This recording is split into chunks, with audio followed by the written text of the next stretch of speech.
Rabbi Ray. This is Anne, the sign language interpreter. Hello again. Good to see you all. I was wondering, did you want to make me a co-host in case I need to pin more than one person to try to see some people? I'm just not sure if I'll be voicing for anyone this evening or just interpreting what is being said. Thank you so much, Anne, for asking that. I have made you a co-host now.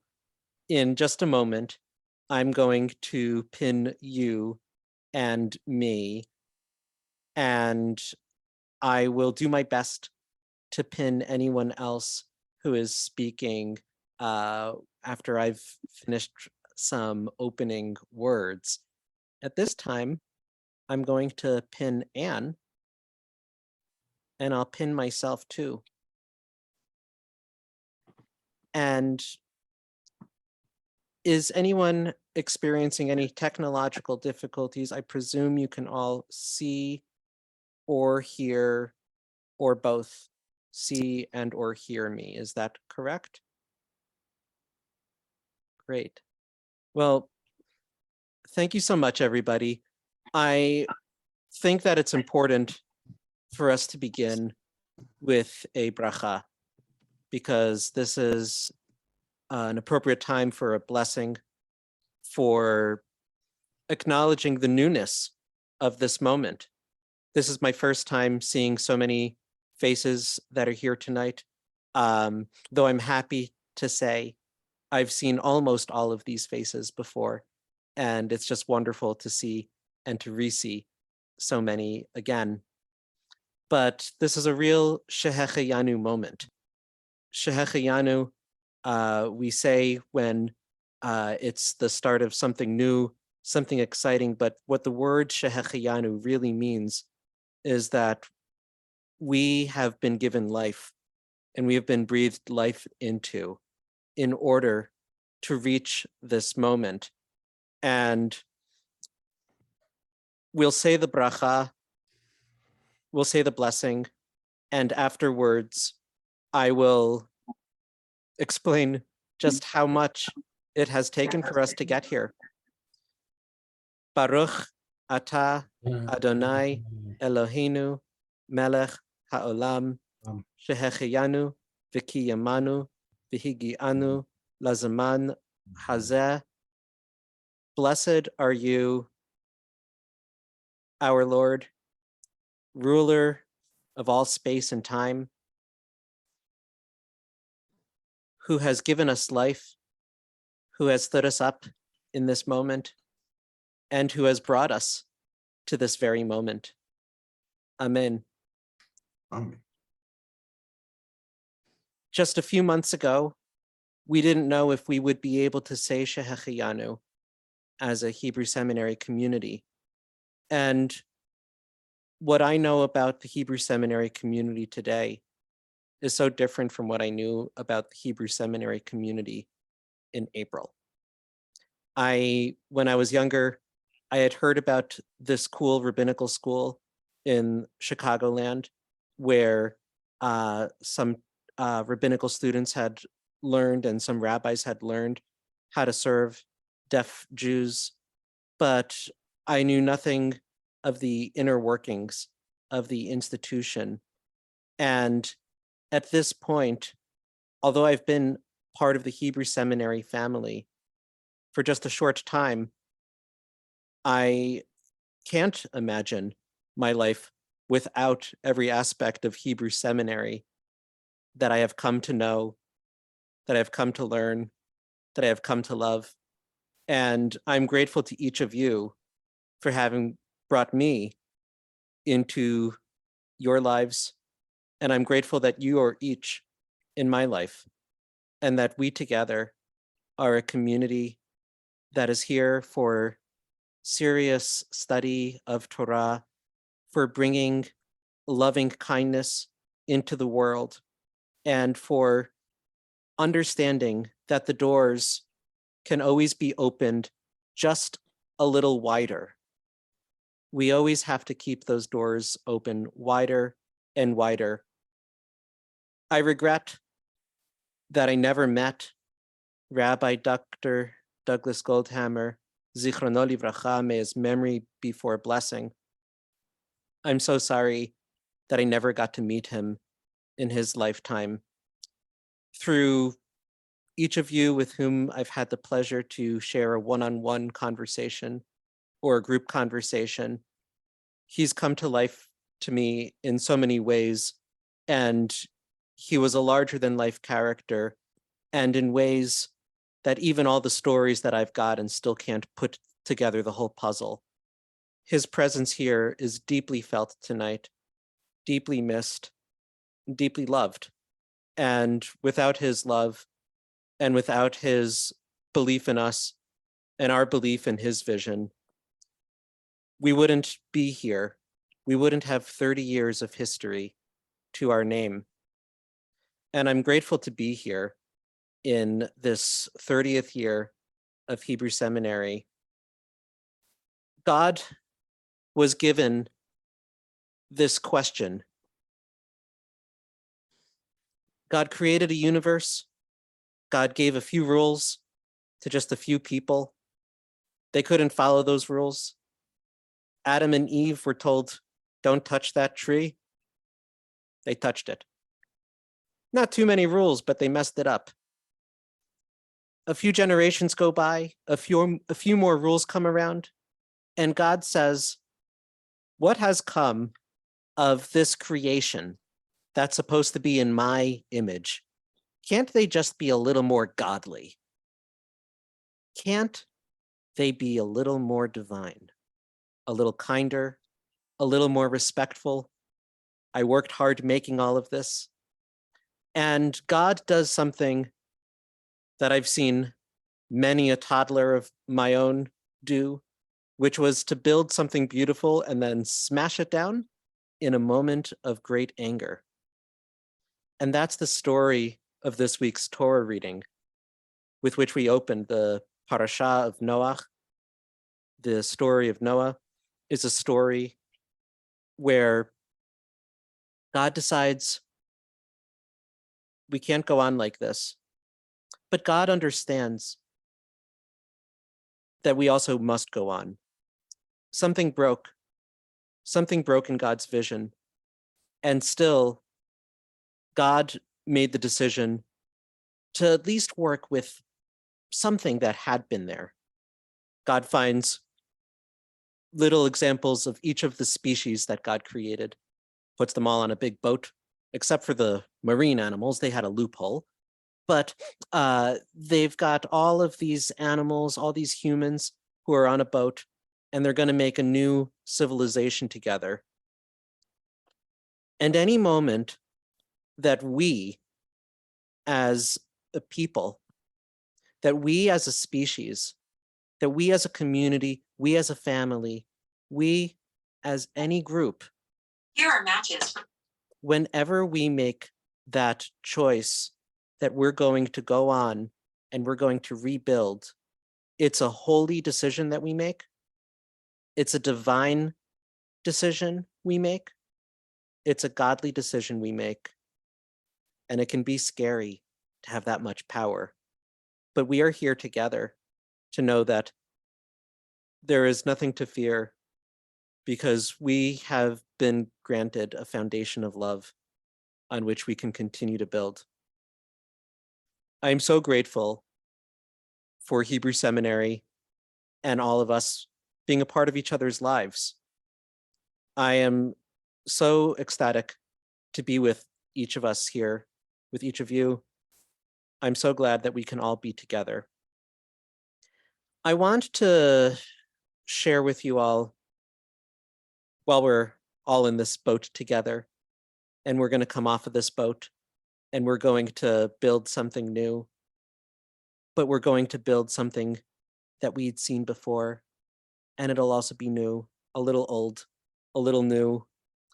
I want to give you a little update on the state of the seminary.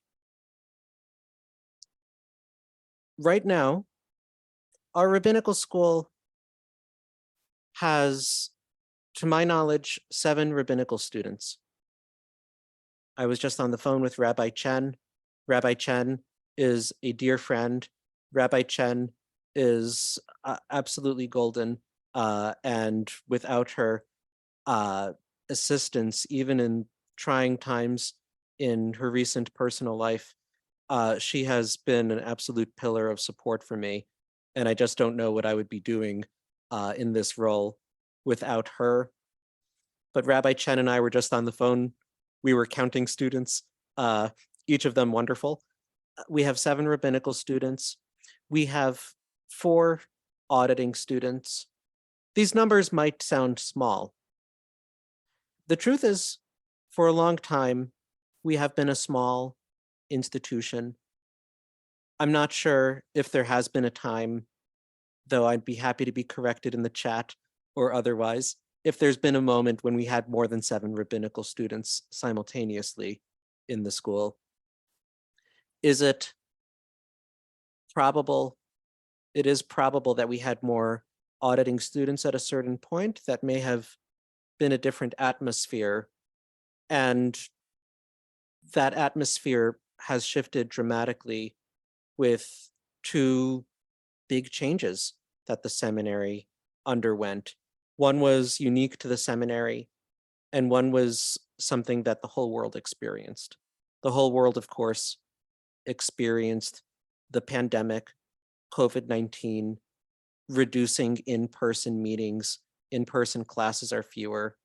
And as we spent a whole lot more time in front of our phones and in front of our computers, we find that there are many more options for us than whatever may have been local. And that changed so much about the world, because our world was no longer so based in our own cities, our own towns, our own states, or even our neighborhoods. Suddenly the world was wherever we had the link. We are in multiple states speaking to one another this evening. The second change, but perhaps first and foremost, is as we mentioned before, Rabbi Goldhammer was such a huge presence, such a central pillar of Hebrew Seminary for 30 years. To imagine how we're going to build a central pillar or to upkeep a central pillar, whatever that metaphor is, we know that Rabbi Goldhammer himself believed in Hebrew Seminary. He believed in its longevity, that it should live beyond his own years on this earth. His spirit will always be within the seminary and how students learn and what students learn. And we're going to be forever grateful for that. There are a few things that we need to learn how to do a little differently so that we can understand how we can grow.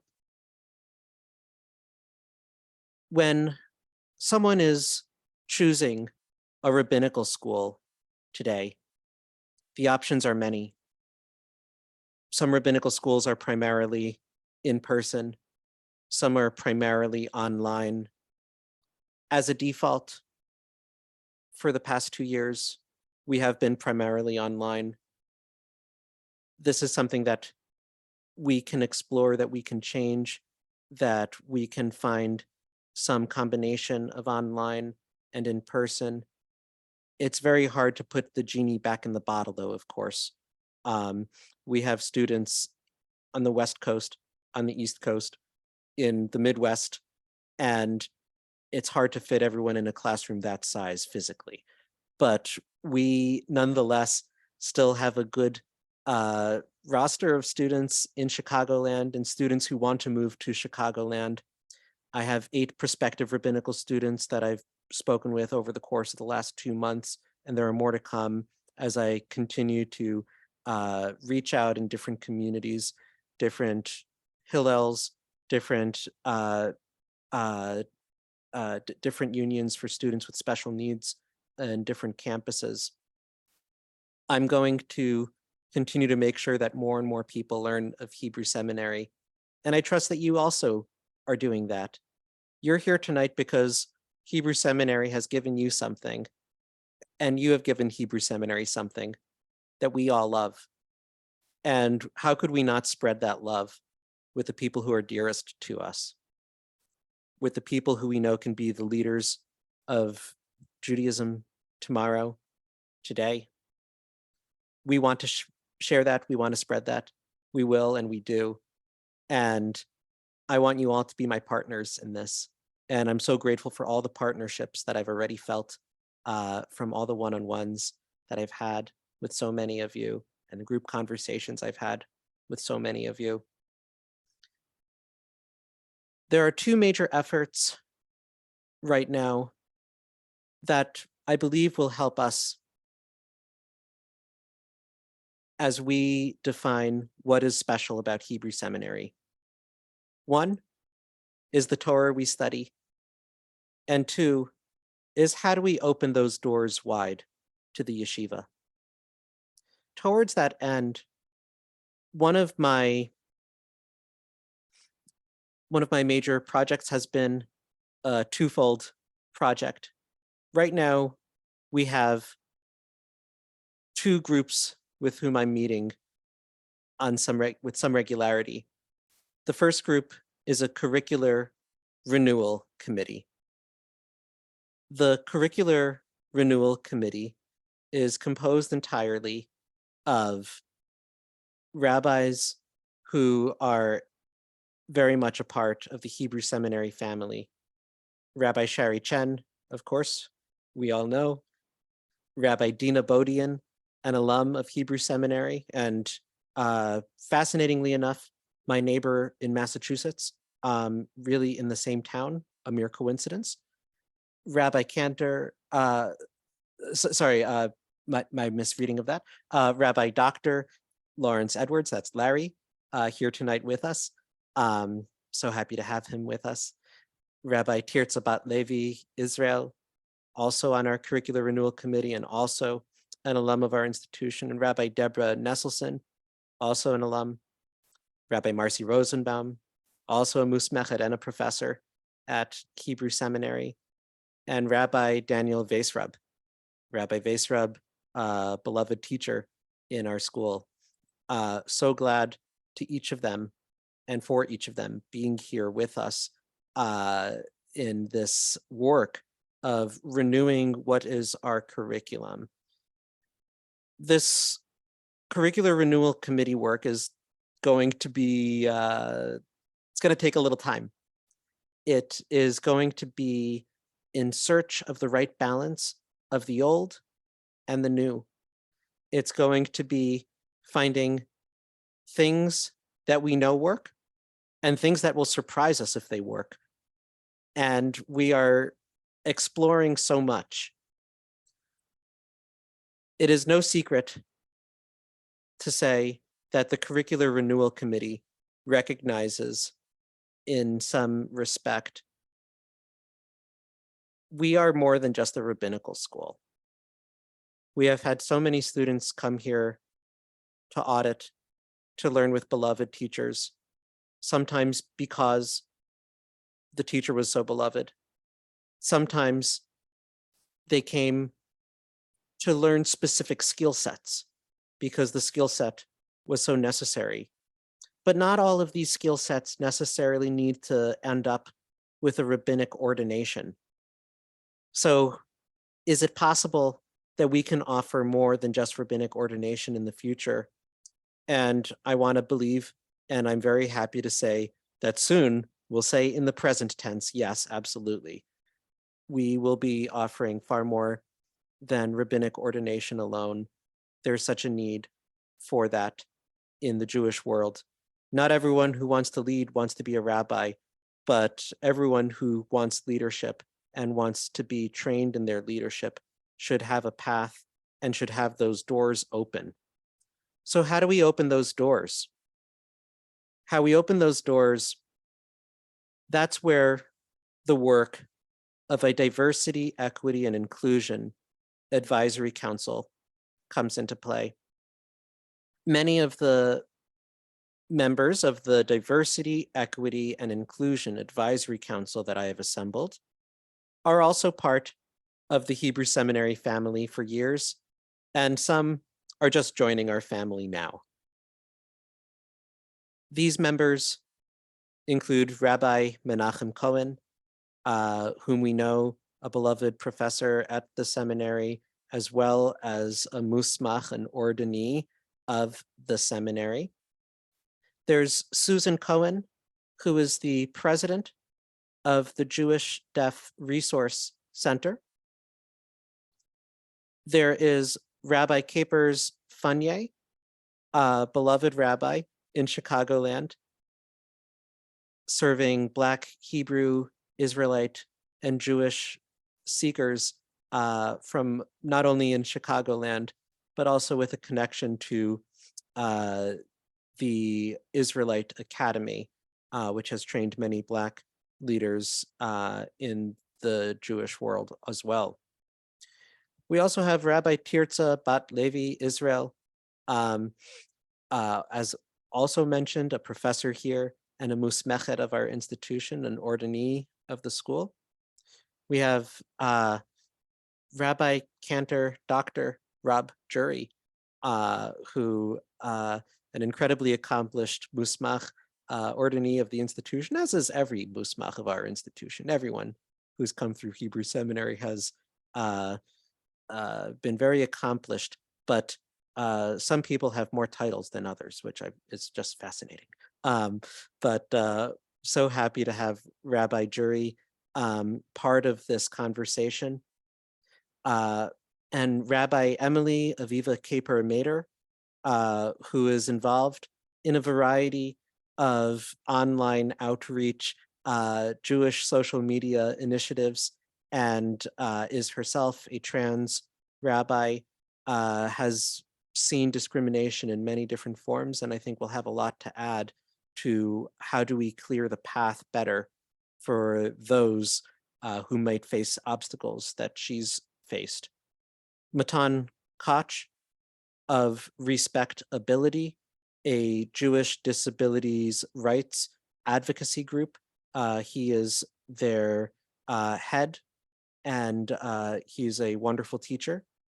Rabbi Lauren Tuckman, the first blind rabbi to be ordained who's a woman, is serving on this committee. And Rabbi Juan Mejia, who works with Jews and people who are seeking to become Jewish in nearly every single continent. And just a reminder of the world that we live in, Rabbi Mejia serves Jews in South America, in Africa, in Asia, in Europe, and he lives in Oklahoma. And it's just fascinating what you can do no matter where you're seated nowadays. But Rabbi Mejia is a very special person. I'm very grateful to have him be a part of our conversations. I want to also just tell you that one of the critical pieces of what has to happen, we of course need good courses coming down the pike. And I know that there are exciting courses that we will be offering in the spring. I know that we're going to be offering a continuation of a course Rabbi Vaisrub has been teaching. Rabbi Vaisrub has been teaching a course, Bavli, that's the Babylonian Talmud and halachic literature, on birth and sexuality, how are birth and sexuality dealt with in Jewish law and in rabbinic texts. And Rabbi Vaisrub will continue teaching the part 2 of that course. Rabbi Chen is set to continue teaching part 2 of her current beginning Hebrew course. And I believe that Rabbi Cantor Michael Davis will be teaching a continuation of intermediate Hebrew. I believe we'll also have a liturgy for Shabbat morning course, which will be exciting. I'm excited that Rachmiel Drizzen, who just joined us, very exciting to have Rachmiel here. This was just in the nick of time for him to show up. Rachmiel will be teaching a survey of Jewish mystical texts. And I am slated to teach as well. I'm excited that I'll be teaching a course that will deal with modern books in Jewish thought. And there's just a lot that is exciting, that is happening. If we had 3 hours together, I still couldn't tell you everything that excites me about what is ahead for Hebrew Seminary. But thank God we don't have 3 hours, because some of us have bedtimes in this world still. With this, I want to pause, because I just spoke for a long time, and it's important that I give the opportunity for everyone with any comments, with any questions, with anything that they want to share in our virtual town hall, that now is our time to discuss as a community. I also, I'm sorry, before I do that, I just want to say 2 more things. One is that I want to also thank very much Tom Giller.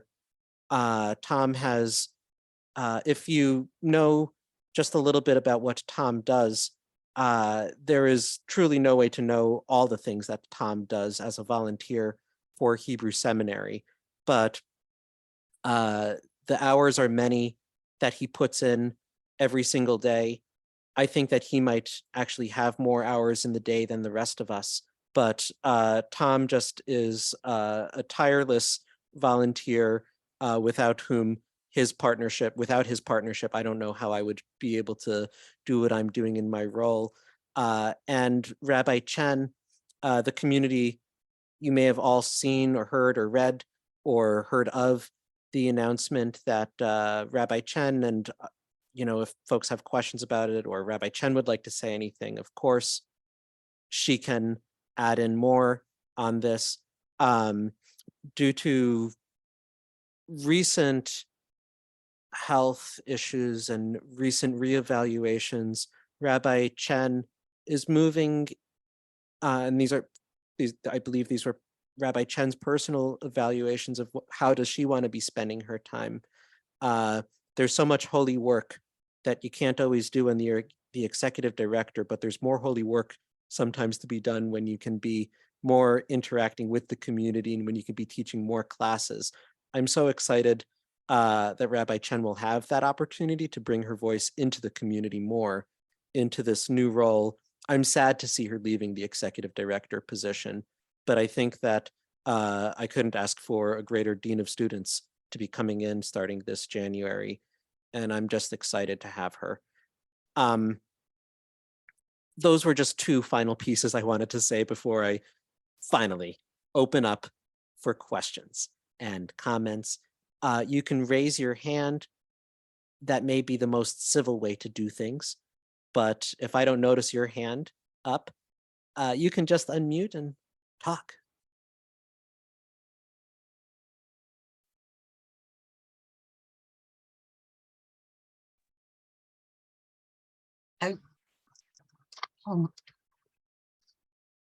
Stephanie.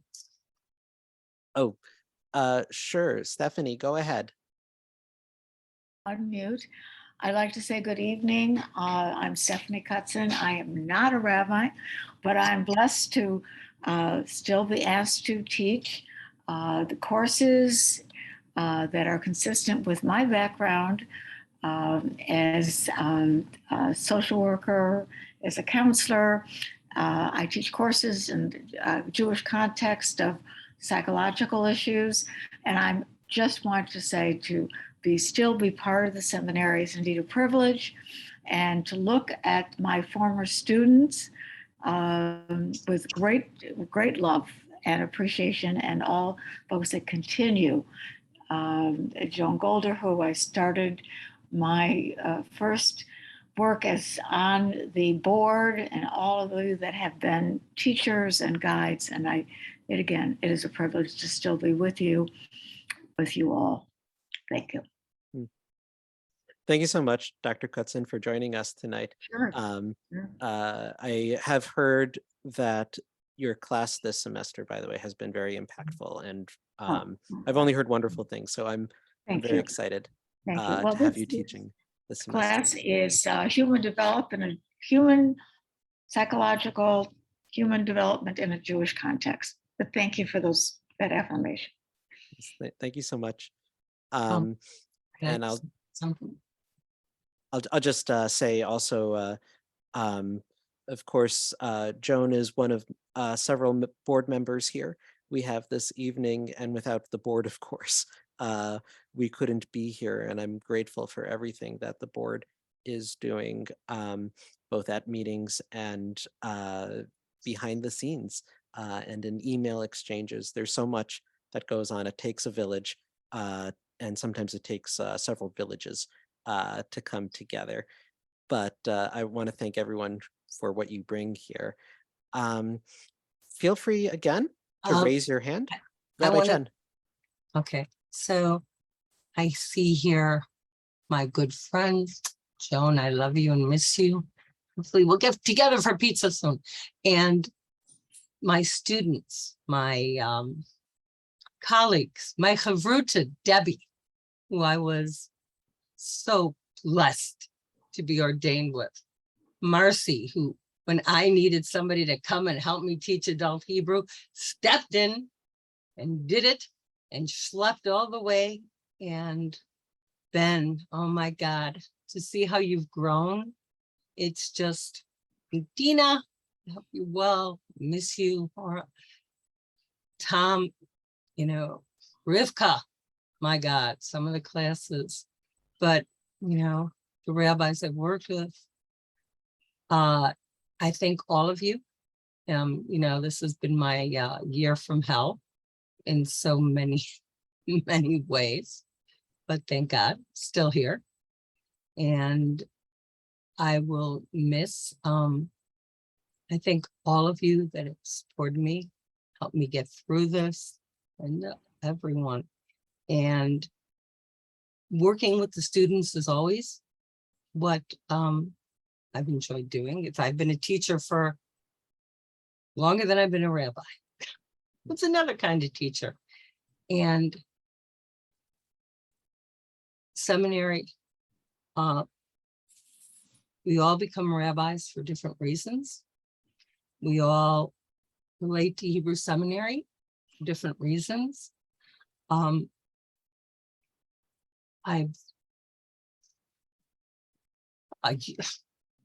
miss Douglas every single day, but I think, you know, that we're still here and we're still going.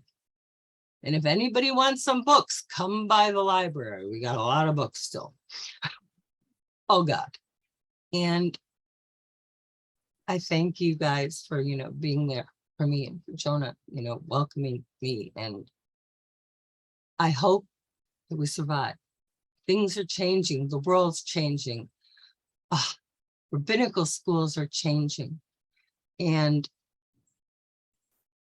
as Jonah said, we have to go a different ways. And I know Daniel's there. And I thank you, Rabbi Vaisrab, for all the help you've given me, you know, all these months, and the computers and the books and everything else you do, that, you know, just being smart enough to say, take the computer home with you during the first days of the pandemic, which didn't even occur to me at that point.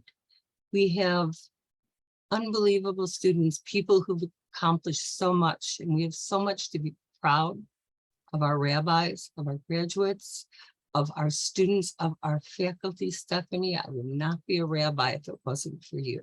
Very kind. You're very kind. Thank you, Rabbi. And we A have, blessing you are, all of you. and so we need to find ways together to bring in more students, to create opportunities for learning that may be different tracks. I mean, so many, you know, Aura, Rob have become chaplains.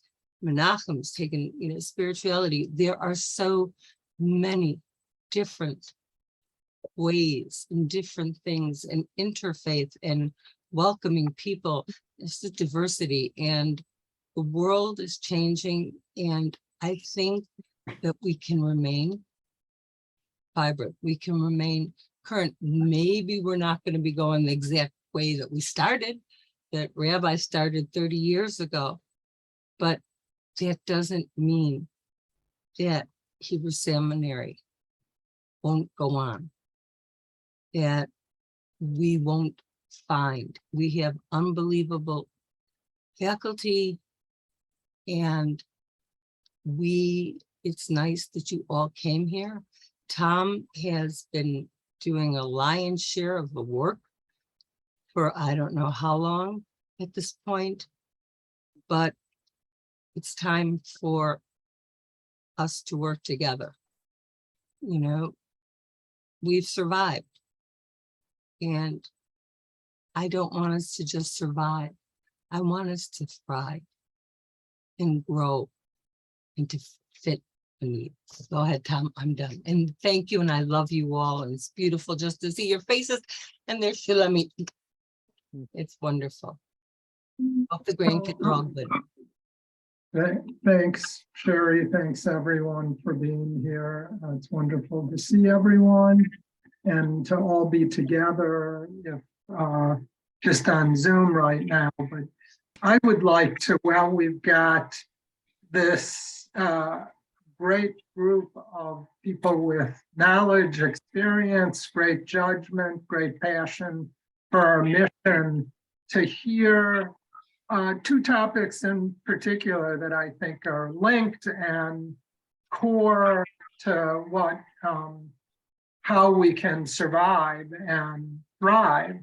And those are curriculum and recruiting. And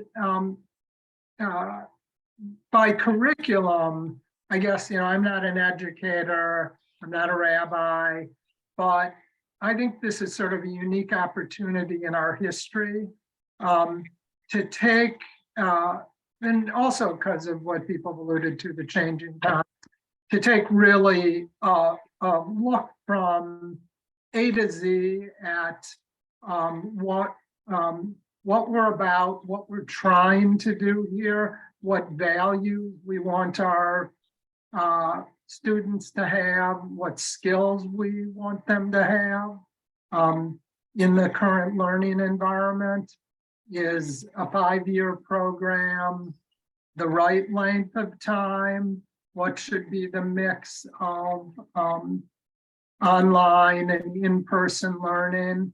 So, I'd like to hear about that from people, as well as, because in a way, in my mind, the course picking is, I guess I view it not necessarily easy, or course development, but it's the easier part once you can define all those things up front about what you're trying to do and what you want your end result to be.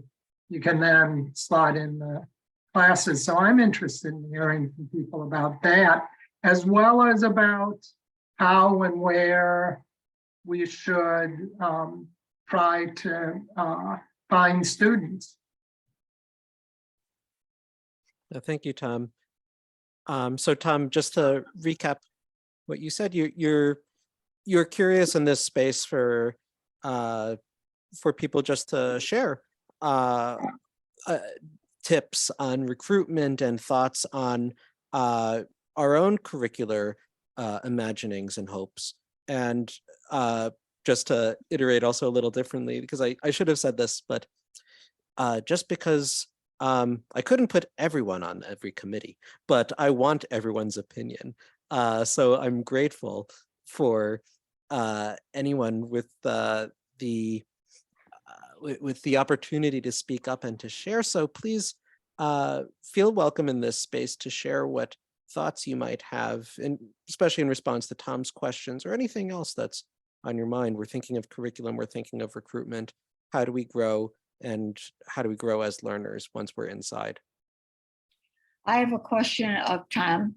Tom, when you speak of curriculum, what can you be more specific about what is either necessary, what your are there obstacles to developing curriculum, or are there I just need to be a little bit clearer. Right. Well, I guess I would view it this way. First, with the caveat that I'm not a rabbi or educator. So I feel like I know some of the questions to ask, or that I think maybe should be asked, but I don't profess to know necessarily what the answers to those questions would be. But what's clear to me, just from being around the seminary for over 10 years, is that we're surviving, but not thriving. And even when Rabbi Doug was with us and was not sick, we weren't really thriving. We were surviving, and we were, I think, doing a wonderful job of educating people. But a lot of the discussions about we need more students, fundraising is tied to having enough students, and it's a little bit chicken and egg thing. But I think we've got to, especially with changes in the world, which have obviously accelerated over the last few years about how people are interacting and learning, we have to really look at this critically in terms of what we're doing well and what we're not doing so well. One thing we're not doing very well is attracting students. And we have to look at why that is. And, our goal here is not to be another JTS or HEC. They're doing poorly in terms of attracting students.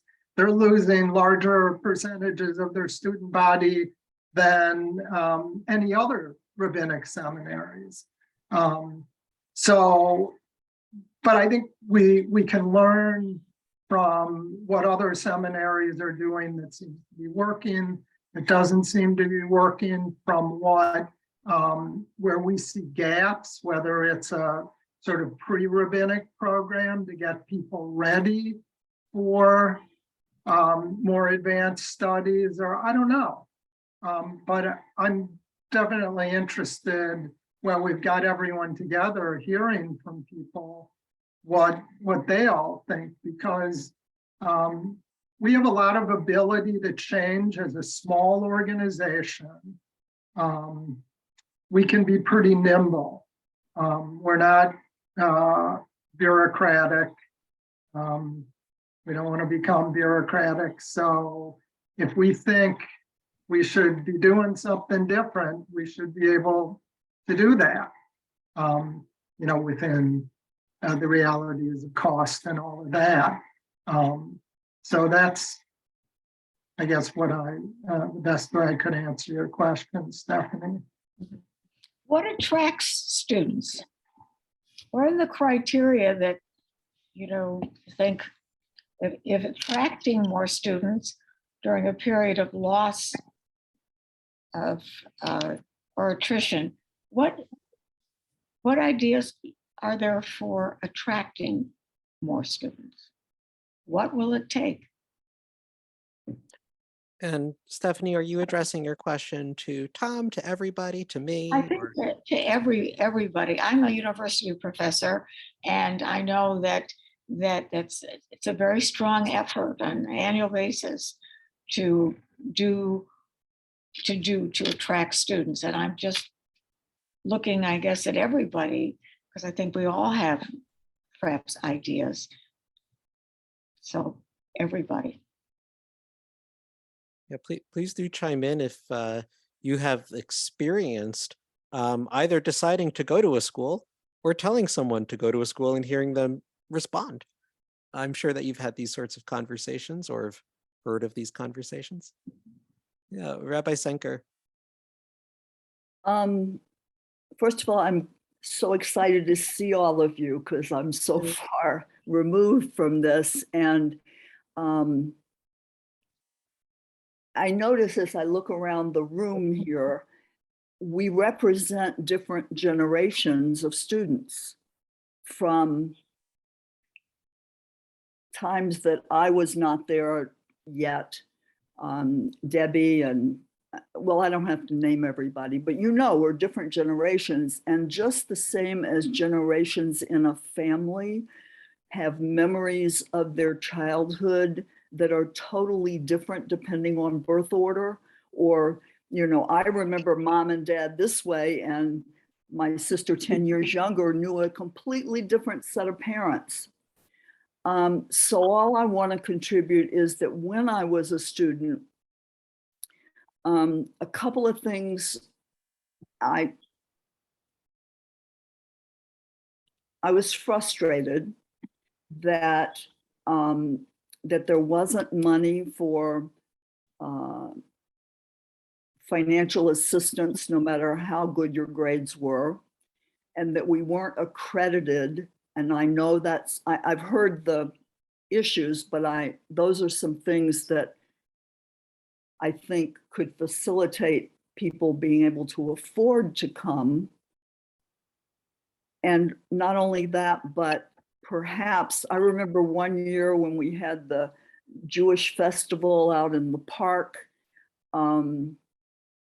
Rabbi Lappy had a tent where she was teaching Talmud in the middle of all that chaos, and it attracted a ton of people.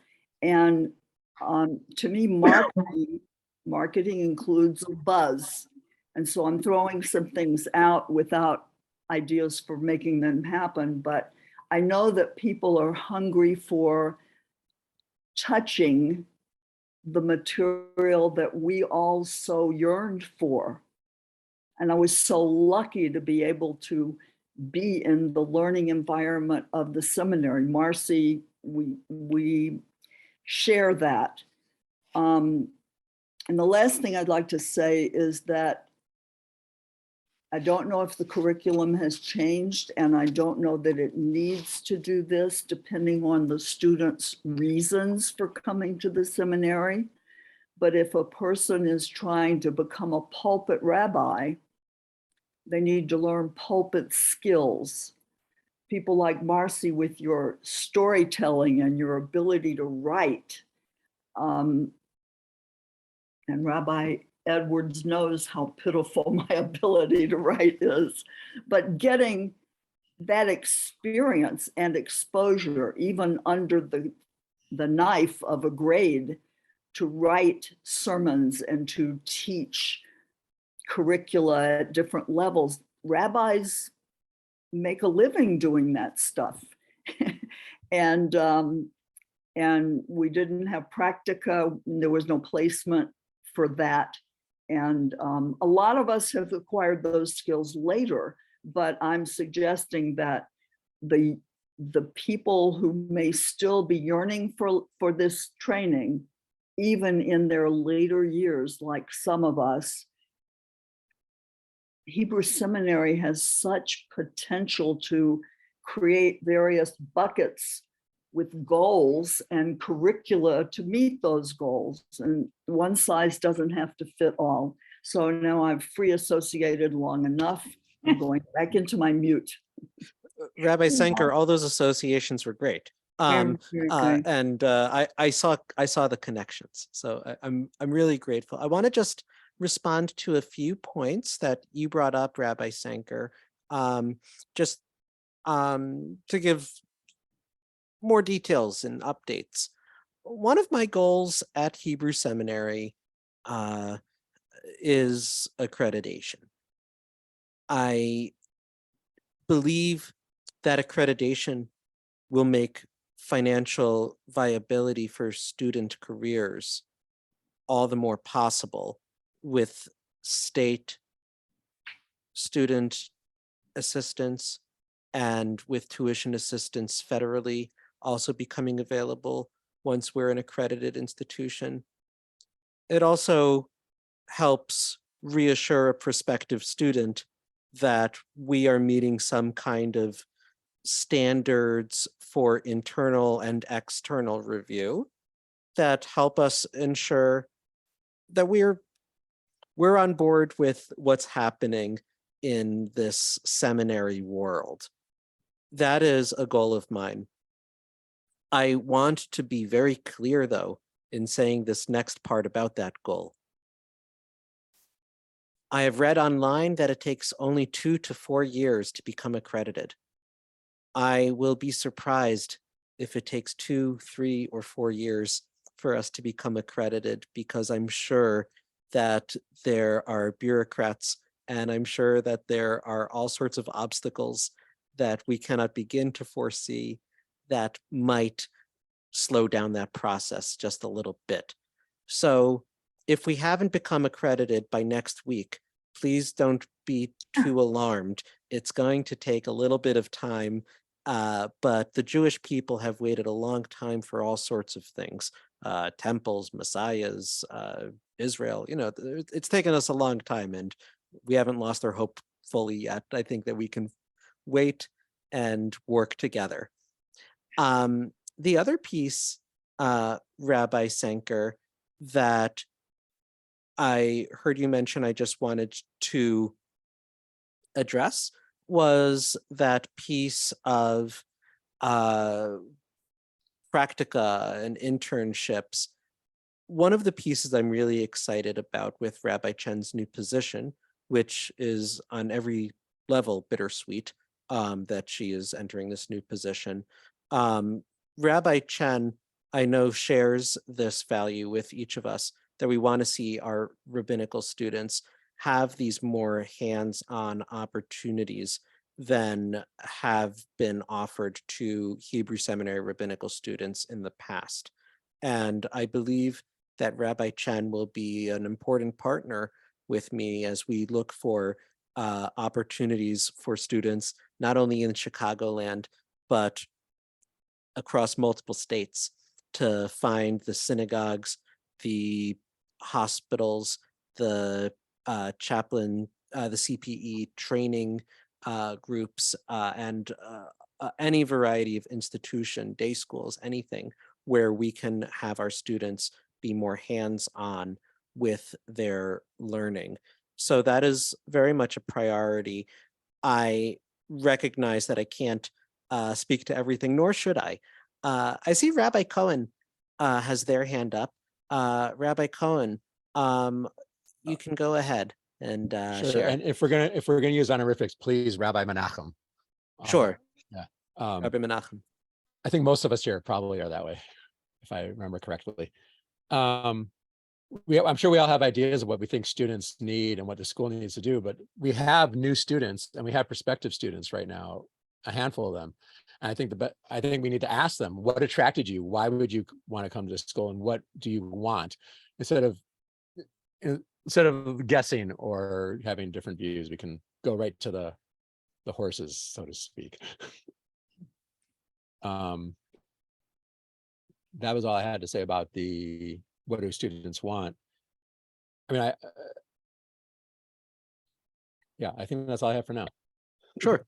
Thank you, Rabbi Menachem. I should just clarify, I sometimes default to folks' last names just in case someone isn't a first name person. I work my way down, last name, middle name, first, anyway. I see Dr. Cutzen does have her hand up, but I think that we'll call on, I'm gonna call first on Rabbi Glick, and let me just pin you. You can call me Rabbi Rifka, as long as you don't call me what my kids call me, Rabbi Riff Raff. So, maybe I want to say thank you. I really believe that with your wisdom, with your vision, with your ideas, and with with Rabbi Chen's sweetness and her idea of tracks and different pathways, I think there's a vision for the place that, for me, it's like, it shouldn't be just a place that offers more courses online. And I think you have to have that vision. And I'm one of these field of dreams. If you build it, they will come. If you make it interesting, they will come. And I think you have to, I'm a conceptual person. And for me, it's what is it we want to be about? And the three things I thought about, I was thinking about this seriously today, and I even wrote Rabbi Rank a note late. I think, what's our pillars? Our pillars are like Torah, Talmud, prayer, and Israel. And I'll save the last one for last. But the idea of really deep diving into the parshas and meaning of Torah as well as being able to learn. I think many students left here unable to learn Torah. And for me, this is a real, for me, the love of Hebrew. And so the idea of the pillars of Torah, prayer, and Israel as a foundational thing to build a vision on as well. And I don't have to say anything about text because I know you're going to give us, I can't wait to study with you, your text. When I talk about prayer, I don't mean just leading services, but really, what does it mean? How do we enter into prayer, either through the mystical or musical or mindfulness or traditional gates? What does it mean to pray? And what is the prayer journey? What's the consciousness we're developing? Not just like, can you lead services? Can you sing camp songs?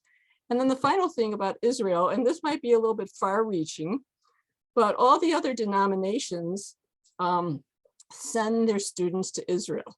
And I don't know what other people feel, but I myself, by the way, I hired my own trope teacher and learned trope. And I went to Israel and I talked to Rabbi Goldhammer about this. I went to Israel and lived there 3 months or 4 months every year and studied at Pardes. And Carla was there when I was there one time. And it was being in a yeshiva in Israel and studying and living in Jerusalem and living a really immersive Jewish life gives you a different consciousness. And I think what we want to be as rabbis is to go out and have that kind of consciousness that we bring to the world, where we're bringing the light of Torah. I don't think we're just about creating more classes for people to take, but what is our consciousness we're bringing into the world? And so these are the things I deeply care about. I did mention to Rabbi Rank that I'm friends with the new dean at Pardes, which is a progressive yeshiva where I studied. And I had talked to them previously about if our students would like to come there and study there, say, like, I'm not going to be an organizer, but I could help facilitate. Like, they could go there for 3 months a year. And you say, well, these are part-time students or this or that. But I think if you're making a commitment to being a rabbi and you're going to be a leader in the field, a commitment to experiencing Israel for 3 months could be worthwhile, even 1 month.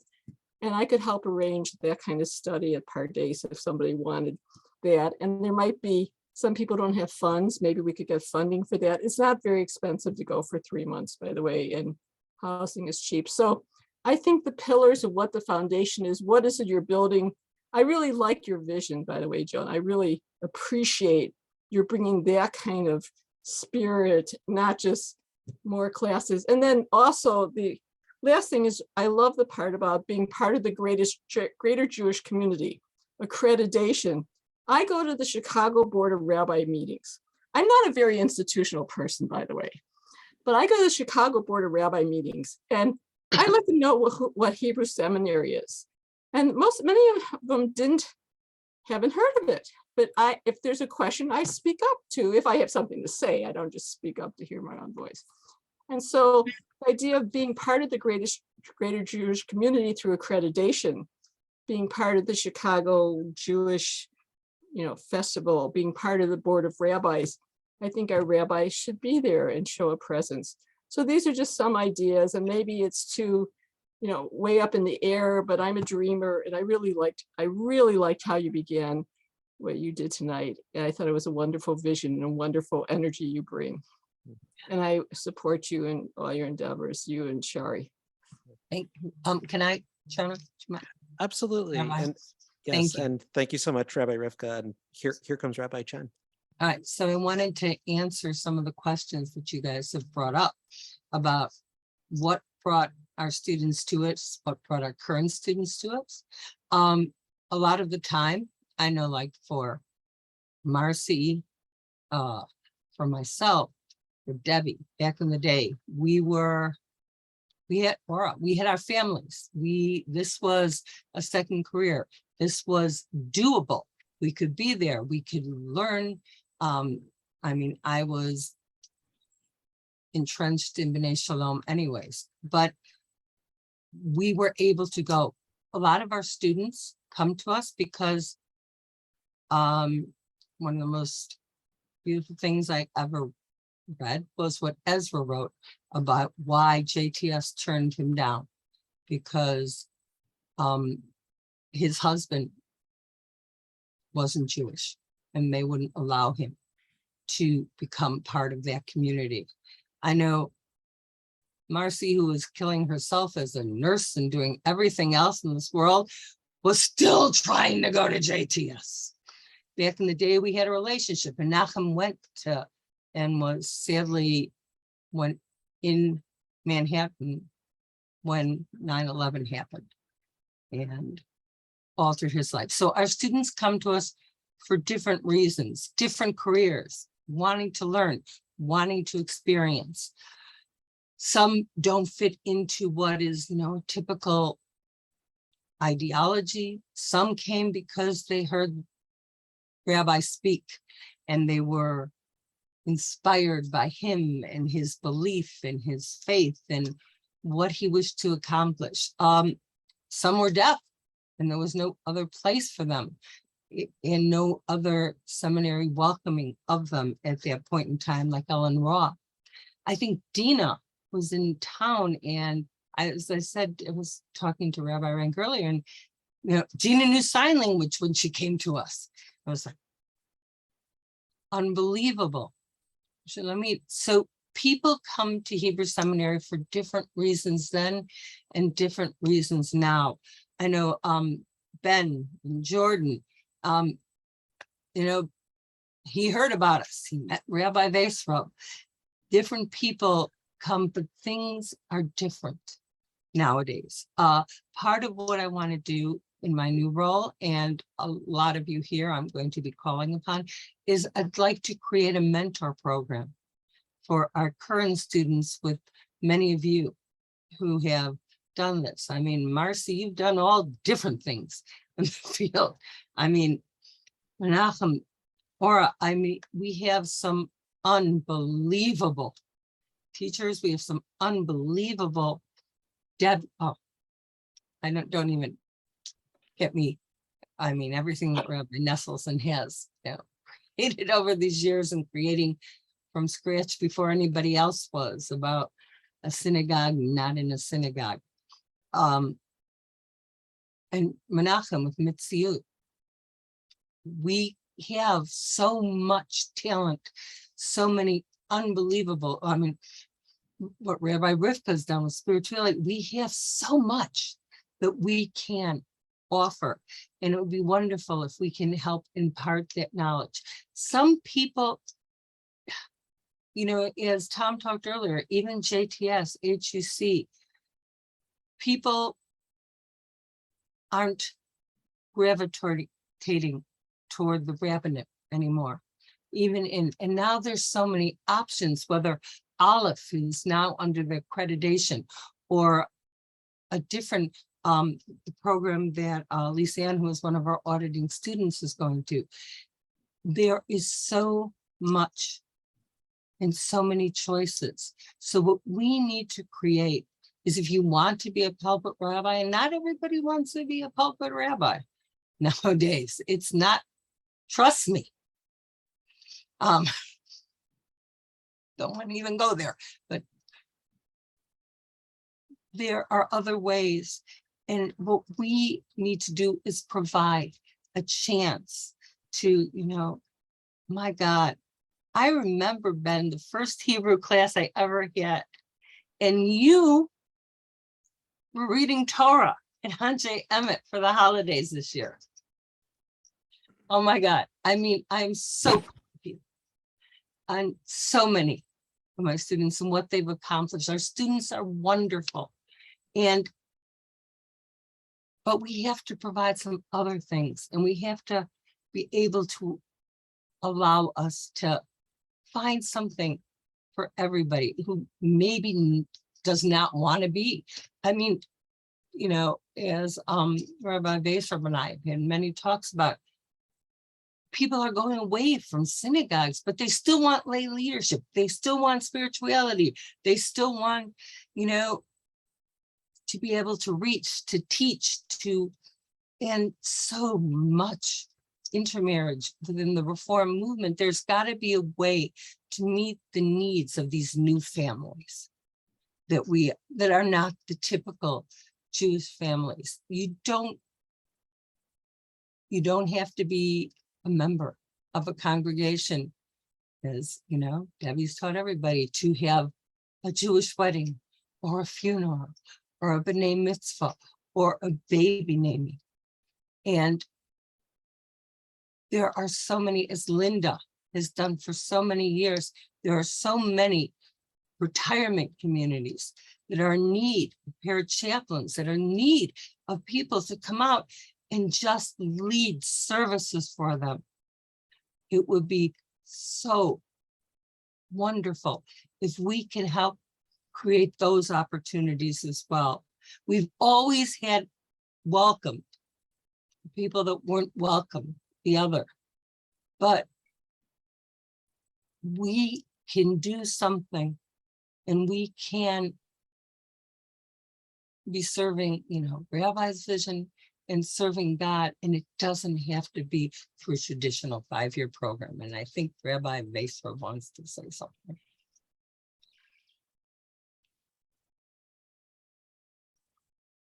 Into the pinned area. And I just want to, before Rabbi Vaser, I don't like to take time away from you, but I just want to acknowledge there are many threads in the air right now at our virtual town hall. That happens at town halls sometimes. And I'm not going to be able to respond sufficiently to each of them. So if you've put a question in the chat, or if you put a question even in the live conversation in this face-to-face spectrum, let's continue the conversation after our time runs out, because I am here always to talk with you all. But we'll come back to some of those looser threads. But for the meantime, Rabbi Vaser, we want to hear you. So for me, it was a very small thing. I draw great inspiration from His Holiness Pope Francis Shlita, who, coming to lead the Universal Roman Catholic Church from the ends of the earth, as he put it when he spoke from the Loggia from Buenos Aires, said that all great change begins at the periphery.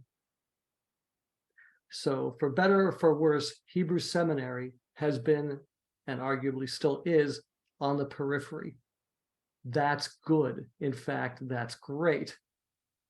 The question that I think we should be asking ourselves is, what's the great change we want to see happen?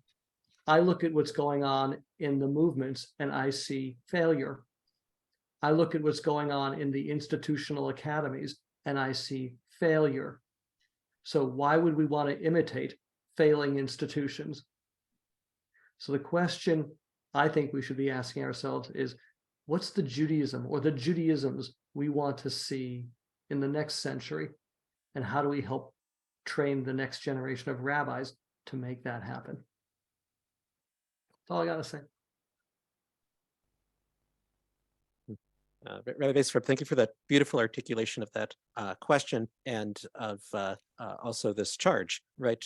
Some of what we're considering is, of course, how do we train rabbis in something radically new, and also ensure that they're connected to that chain of tradition and that chain of change. We also want to know how we can train leaders who might not be specifically rabbis, but there's so many terms.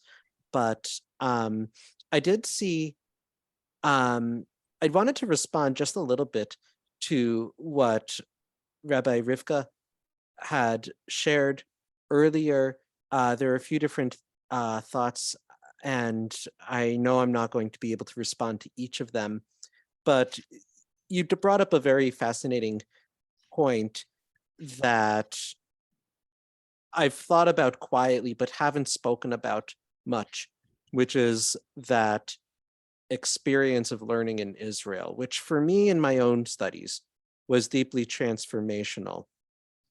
I do know that it was the norm at most of the larger institutional rabbinical schools to have an Israel year, and I believe that that trend has been shifting a little bit, actually. And I think that it has been shifting due to newer trends with regards to the economics of it, and with regards to for some schools and for some students, the ideology of being in Israel or finding the right institutional match. And as you were speaking, Rabbi Rivka, I was thinking, where's the Hebrew seminary parallel in Israel? And I don't think there is one yet. I don't think that there is a rabbinical school in Israel that is as attuned to the ideals of inclusivity and all of the varieties of multiple abilities that people may come with. Pardes is a very impressive place. I've studied there. I've been very happy with what I've learned there. I also know that there may be still students who wouldn't feel necessarily at home there. It's hard to find a home away from home. And I would love to be able to send our students off to Israel, but quite frankly, I'm happy to send a student off for a semester, for a year, anywhere where they're going to get a really quality education that we can measure up against our own.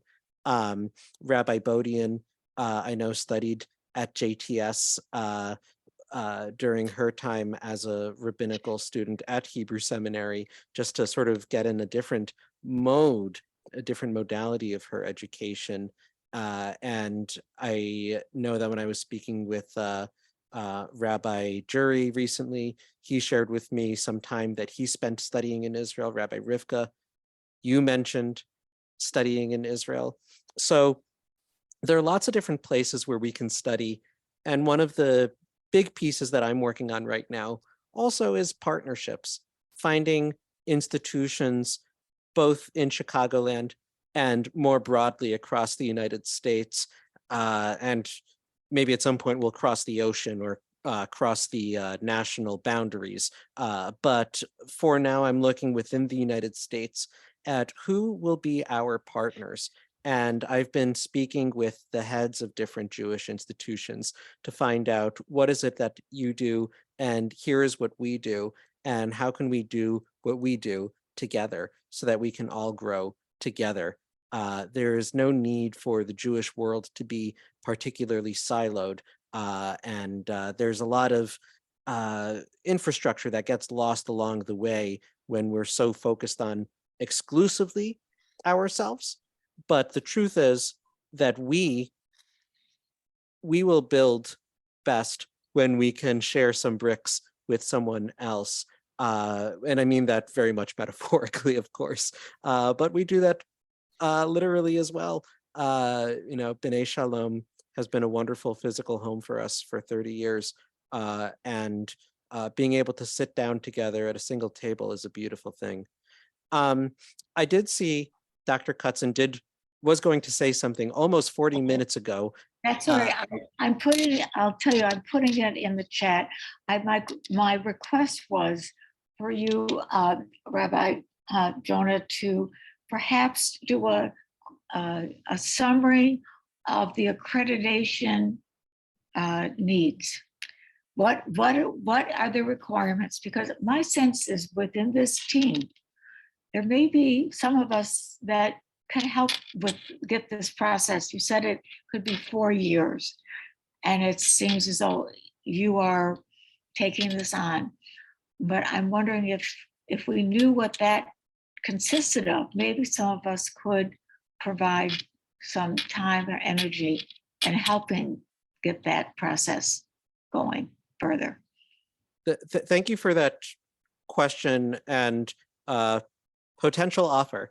I don't want to answer that question with much detail at this time, because the truth is that different accrediting institutions seek different requirements. Yeah. And I would be very excited to have some partners working with me on assembling the paperwork necessary for accreditation, and also looking across our institution to say, we need to make sure that this course's syllabus is meeting X standard or Y standard. These are, a lot of it comes down to paperwork, record keeping, and meeting things that, could very easily and this meeting in lots of slumber across all the screens.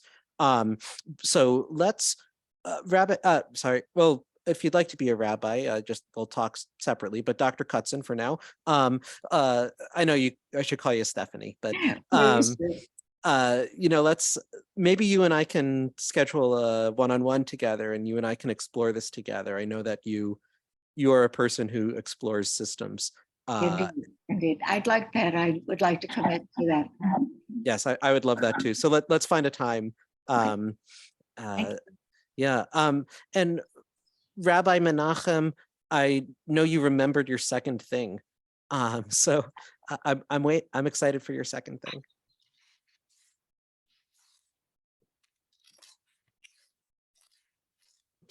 Thank you. The mute didn't, I tried to unmute, it didn't happen. We started as a place for a community that was passed over and ignored by the mainstream community, the deaf community. And we quietly became a place for queer Jews and Jews of color with our current initiatives. And I want to say, let's keep being that place for Jews who have been passed over and ignored, or some people say on the margins, which is kind of a term that's going out of style. But let's keep being a place for Jews who are not accepted in the mainstream. And as Marcy said, for Jews who are considered too old to become rabbis, whatever, the people who don't have another place to go to. And the other fact I want to say is, I know I said we should ask the students, but my sense in the world is that a lot of people are going to need spiritual leadership as much as ritual and life cycle leadership. And I think to have a focus on preparing rabbis who can train rabbis who are trained to do some sort of spiritual care more than has been done. And as I kind of joked that in the past, we actually have our only department right now, because there's two of us who are professors of spirituality. We have a department of spirituality here. So I think I'm biased, but I think it's a wonderful thing to focus on, to train rabbis to be more prepared to take spiritual care of people in the future. No, I think it's a very special part of our program that has been that has made us particularly unique when prospective students examine us and compare us with other rabbinical schools. I think that we offer a unique approach to spirituality and delve into it in a way that many schools are afraid to. In the 19th century, when Jews were offered emancipation and could become just Europeans, just Germans, just Frenchmen, whatever they would be in their national identity, it became very attractive to repress that mystical urge and to repress that anything that seemed irrational or irrational. But the truth is that if we were to really get rid of all of our irrational or irrational thoughts, there would be very little left of Judaism by the time we brought it down to just a rational religion. It's a funny thing that we love to study so much and it doesn't always make sense, but it's about exposure to these conversations that have lasted for centuries, for millennia, and the conversations that are just beginning now. I am really grateful, Rabbi Menachem, for your leadership in spirituality at Hebrew Seminary. And I hope that you and I will also have a one-on-one in the near future to talk more about how to make more of that come to fruition in the near future.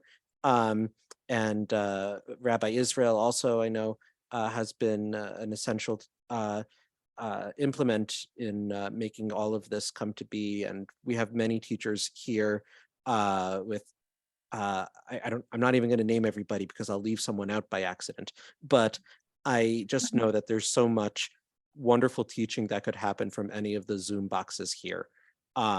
So please, if you're interested in teaching or you're interested in teaching not for the Rabbinical School, but for some other program through or at Hebrew Seminary, please let me know and let's have a one-on-one, let's schedule a conversation.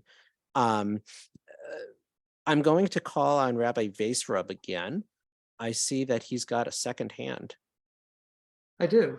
I want to reiterate what Menachem said. And part of what I love about Hebrew Seminary is that the pluralism isn't just denominational, because at the end of the day, as I'm fond of saying, denominations are for coins. I'm friends with a fellow numismatist amongst one of our Zoom boxes, Rabbi Larry Edwards. But that this is one of the rare places where, taking a page from my teacher, Rabbi Lappy, there's spirituality in the Talmud.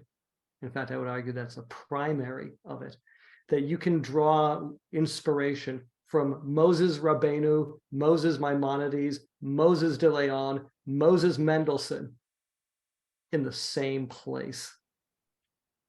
That's just, you're not going to find that anywhere else. And so, yeah, I want to reiterate what Menachem said. That's a core strength that we have that we ought to be promoting. Thank you, Rabbi Weisrab. We absolutely should be promoting spirituality and Talmud Torah in all of its various faces. Do we have, I feel like there must be other hands that I'm missing. Linda, is that you? All right, you can unmute and I'll pin you. All right, I just want to say, as you notice, some of our wonderful rabbis are chaplains also. And a lot of that comes from Rabbi Dr. Pinchas Eisenbach when they took our class on, understanding the laws using the Torah and the Talmud on visiting the sick. Rabbi Eisenbach single-handedly, because he's very involved in Jewish chaplaincy, made it very accessible, and he was highly inspirational in getting people to become involved with Jewish chaplaincy. So I would feel remiss if I sat here and didn't give him the kavod, because he was such an inspirational and powerful force. They knew if they had a question, they could call him any shiloh, because Rabbi Eisenbach is a halachic really authority on medical ethics. He gets calls from all over the world, and he answers them about, death and dying and all. He's an amazing rabbi. And I'm really proud when I sit and listen to all our rabbis that have been involved with Jewish chaplaincy. And it really is because he was an inspiration and a guiding hand and a source for them to come to. So I just wanted to make sure that I let everybody know, thank you. Absolutely. And thank you so much, Linda. Linda also, of course, is one of our professors, and she's a para chaplain, and she's on the board. She's a very busy woman, and we're really grateful for her and her talents. And although I talked about spring courses, I am excited that this summer Linda will be teaching alongside Rabbi Dr. Pinchas Eisenbach their Bikur Cholim, visiting the ill course, and I think that it'll be really special to learn from two very talented people, Rabbi Eisenbach and Rabbi Weisrab, and Linda could tell you even more than I could, though I have met Rabbi Eisenbach just a bit. He has a library inside his head, and he can reach any book really in an instant. I was just going to say, he's a walking Sefer Torah and a walking Shulchan Aruch. Yes. He's an incredibly knowledgeable person, and I know that Linda, you're deeply experienced and a very learned person in so many capacities related to the ins and outs of being present for any ill patient and for anyone who's ill, and just what it means to be present for people in a time of need. And I'm so grateful that we can have you in this community. I think we have time for one final comment, question. I'd love to encourage, if you've been here and you haven't spoken yet in the live forum rather than the chat forum, I'd love to hear your voice especially, or at least to have you contribute if you would like, but no pressure. I'm otherwise happy to take a second or a third from someone who's spoken before. I'd like to say something, and my apologies for not having the video on. First of all, thank you for bringing that up, Linda. I was one of the first maybe one of the first to take the course from Linda and Rabbi Eisenbach. And I have my certificate proudly at home, and have periodically visited senior homes and nursing homes. And it's just it's an extraordinary experience. And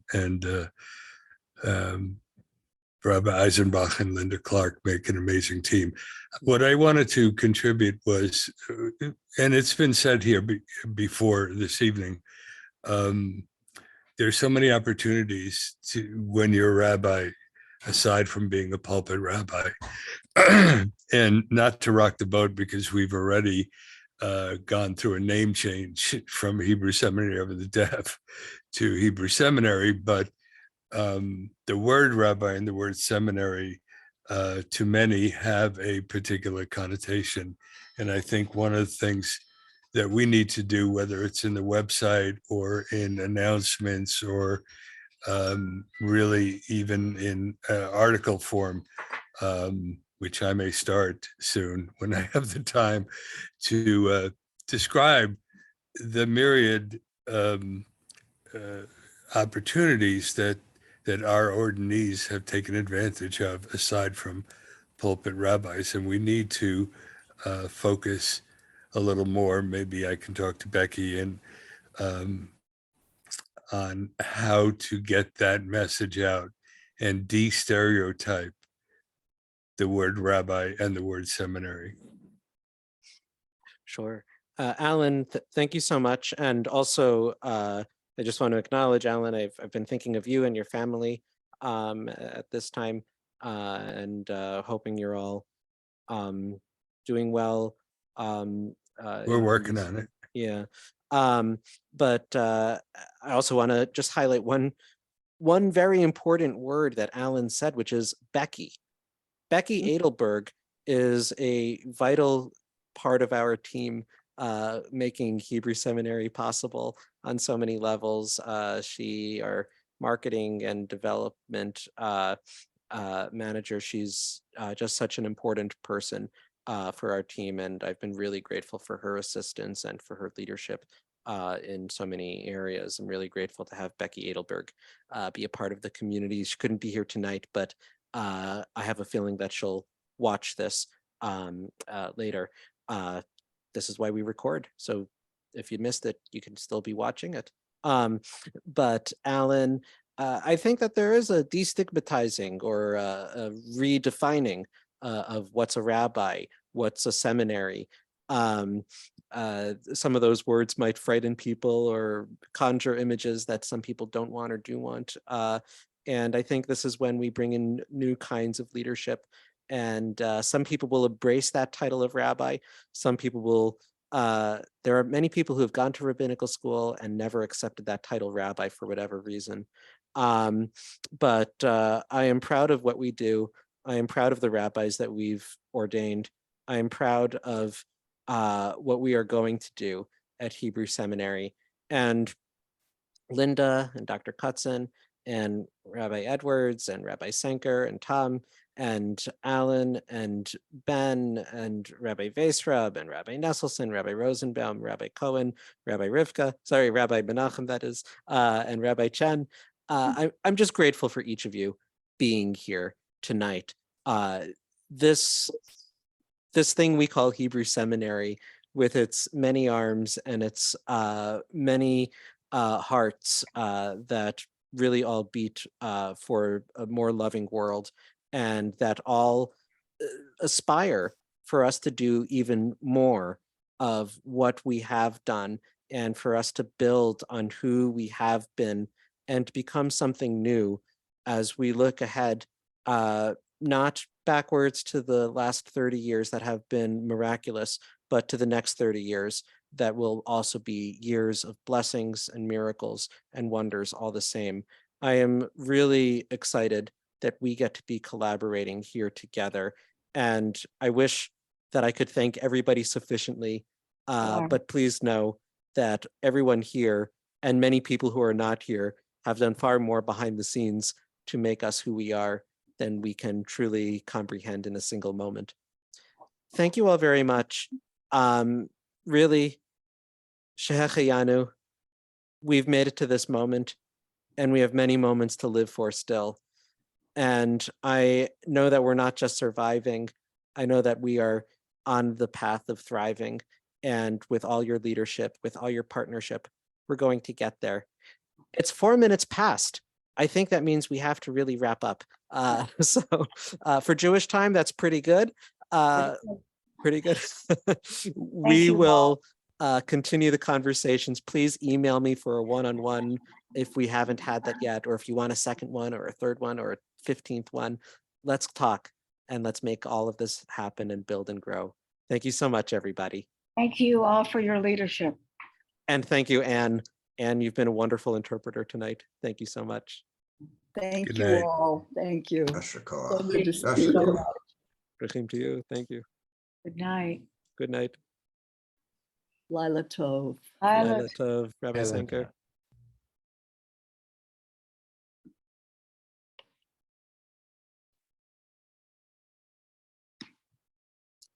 I'll email you, Rabbi. Sure. Yeah. You got my email with the this. link. Yes. Great.